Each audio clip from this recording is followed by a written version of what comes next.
नंदीपुर नाम के गांव में गोपाला नाम का एक व्यक्ति रहता है जो उसके होशियार दिमाग और चोरी करने की आदत की वजह से पूरे गांव में मशहूर है। गोपाला जानता है कि कौन सी समय में कैसे काम करना चाहिए।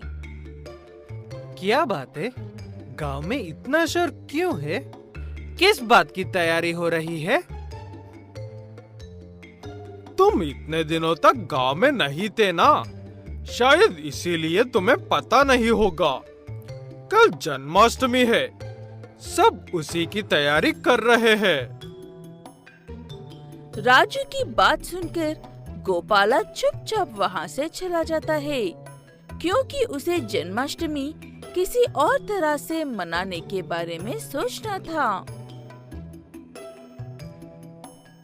गोपाला पहले तो जाकर चुपके से एक व्यक्ति की गाय चुरा लेता है और उस गाय को नीला रंग लगाकर और खुद भी कृष्णा के जैसे भैंस बदलकर गांव वालों को लूटने के लिए जाता है। ओ रघु भैया, देखो तो तुम्हारे घर कौन आया है। खुद कृष्णा आए हैं। स्वागत नहीं करोगे हमारा? कृष्णा के बेस वाले हो। आओ आओ, सही वक्त पर आए हो। तुमसे अच्छी तो ये गाय लग रही है। पहले इसकी खातिरदारी करने दो। ऐसे रघु उस गाय को प्रणाम करता है और उसे अच्छा घास खिला रहा होता है। और इस बीच में गोपाला रघु के घर में चोरी करके चुपके से वापस आ जाता है। अच्छा, तो अब हम चलते हैं। आपके घर आकर खुशी हुई। ऐसे कहते हुए गोपाला एक एक करके गांव के हर घर में जाता है और कीमती सामान चुरा लेता है और गांव के आखिरी घर में चोरी करने के लिए जाता है। लेकिन उस घर का मालिक पहले से ही उदास बैठा था।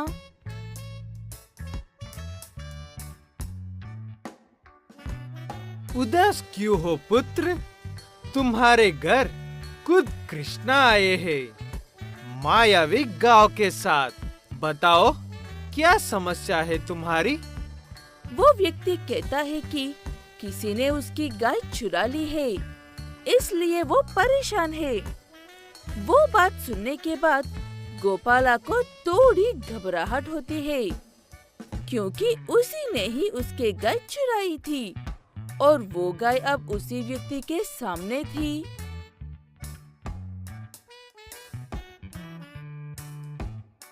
तुम चिंता मत करो, जन्माष्टमी खत्म होते ही आपके गाय आपको वापस मिलेगी। ये इस गोपाला का वादा है। गोपाला ऐसे कहते हुए उस व्यक्ति को समझा रहा होता है कि तभी वहाँ पर सारे गांव वाले गोपाला को ढूंढते हुए आते हैं। ये रहा वो चोर, इसी ने हमें इस नीली गाय के साथ व्यस्त रखकर हमारे घर लूटे हैं। पकड़ लो इसे और इसकी गाय को। ऐसे सब मिलकर उसे पकड़ने के लिए आता है। तभी गोपाला अपना होशियार दिमाग इस्तेमाल करता है। तुम लोग मुझे तो मार सकते हो, लेकिन तब तक नहीं जब तक मैं इस कृष्णा के बेस में हूँ। अब मारकर दिखाओ, दिखाओ, दिखाओ मारकर। ऐसे कहते हुए गोपाला बड़ा होशियार बनकर वहाँ से जा रहा होता है। तभी बारिश शुरू हो जाती है, तो गोपाला और गाय का रंग धुल जाता है।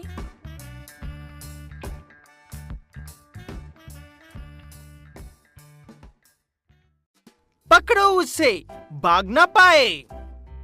ऐसे कहते हुए सभी लोग मिलकर गोपाला को पकड़ लेता है और अपना सभी चोरी हुआ सामान वापस लेकर देखते हैं। उसमें मक्खन के अलावा कुछ भी नहीं था। वो देखकर हैरान होकर गांव वाले इसमें तो सिर्फ मक्खन है। मक्खन के लिए तुमने घर का सारा सामान क्यों बिगाड़ दिया?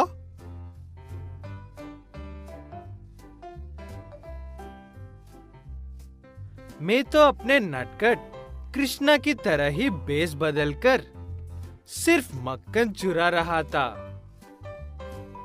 उसकी बात सुनने के बाद सब शर्म से सर पकड़कर गोपाला से माफी मांगते हैं और वहाँ से चले जाते हैं। उसी वक्त उन्हें एक और कृष्णा के भेष वाला नीली गाय के साथ नजर आ जाता है, जो गोपाल का दोस्त है, और वो असली चोरी करके गोपाला के पास जा रहा होता है।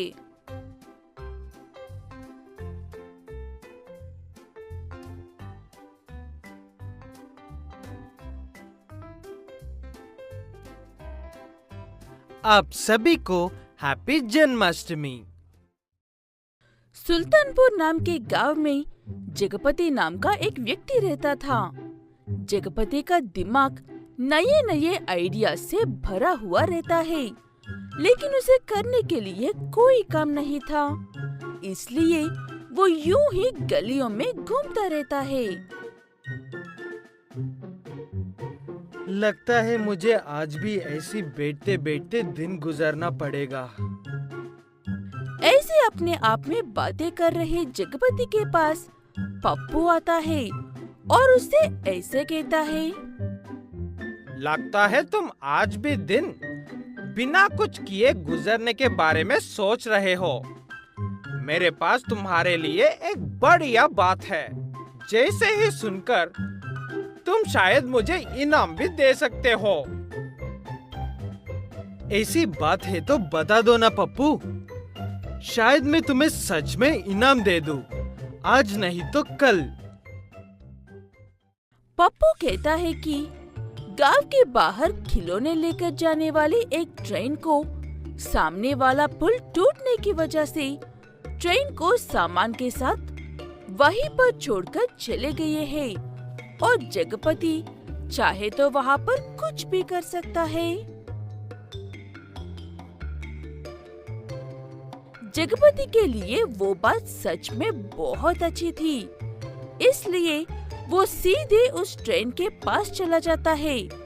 वहाँ पर कोई भी नहीं था, क्योंकि इस बात का पता किसी को नहीं था।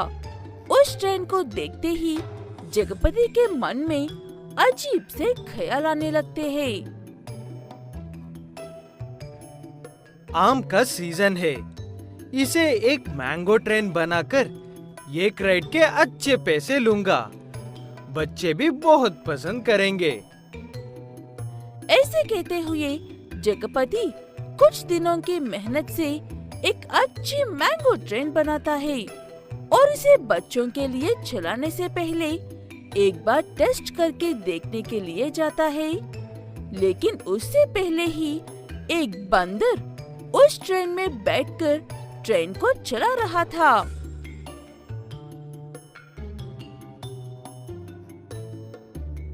अरे रे रे रे, ये क्या कर रहे हो? आगे पुल टूटा हुआ है, ज्यादा दूर नहीं जा सकते हो, रुक जाओ। ऐसे कहते हुए भागकर जाकर किसी तरह से उस चलती हुई ट्रेन को रोक लेता है जगपति। उसके बाद से उस बंदर को अपने साथ रखकर हर मैंगो ट्रेन यात्रा पर उस बंदर को ट्रेन का इंचार्ज बनाता है।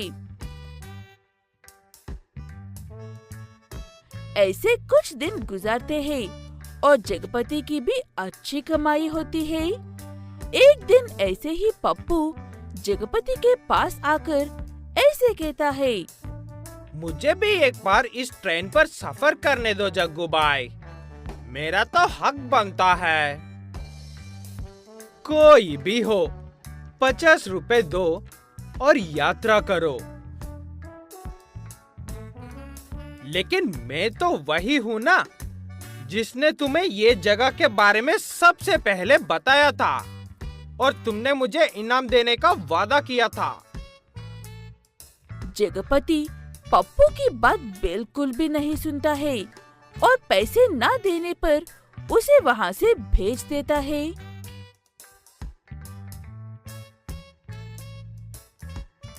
मुझे एक छोटी सी राइड नहीं दे रहे हो ना? अब देखो मैं क्या करता हूँ। ऐसे कहते हुए पप्पू रात को चुपके से आकर ट्रेन के ब्रेक्स फेल कर देता है। उसे ऐसे करते हुए वो बंदर देख लेता है और चुपचाप सुबह का इंतजार करता है। हर रोज की तरह जगपति आकर लोगों से टिकट के पैसे ले रहा था, लेकिन वो बंदर किसी को भी ट्रेन में बैठने नहीं देता है और अकेला ही ट्रेन लेकर निकल जाती है। रुक रुक, कहाँ जा रहा है? जिन लोगों ने टिकट्स ली है उन्हें बैठने तो दो।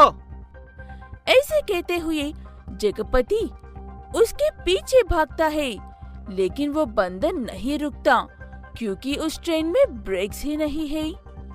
ट्रेन सीधे जाकर खाई में गिर जाती है और बंदर भी उसके साथ चला जाता है। वो देखने के बाद वहाँ पर खड़े लोग डर जाते हैं। जगपति को कुछ भी समझ में नहीं आता है। तभी अफसोस करते हुए भीड़ में से निकलकर पप्पू आता है। अगर कल तुम मुझे वो राइड दे दे तो मैं रात को ब्रेक्स फेल नहीं करता और तुम्हारी ट्रेन और बंदर सेफ रहते। ये सब तुमने किया सिर्फ एक राइड के लिए। शायद मैं जितना लालची था तुम उतना ही जिद्दी। इसीलिए आज कुछ बुरा तो हुआ है, लेकिन बहुत बुरा होने से बच गया है। ऐसे कहते हुए जगपति अफसोस करते हुए वहाँ से चला जाता है।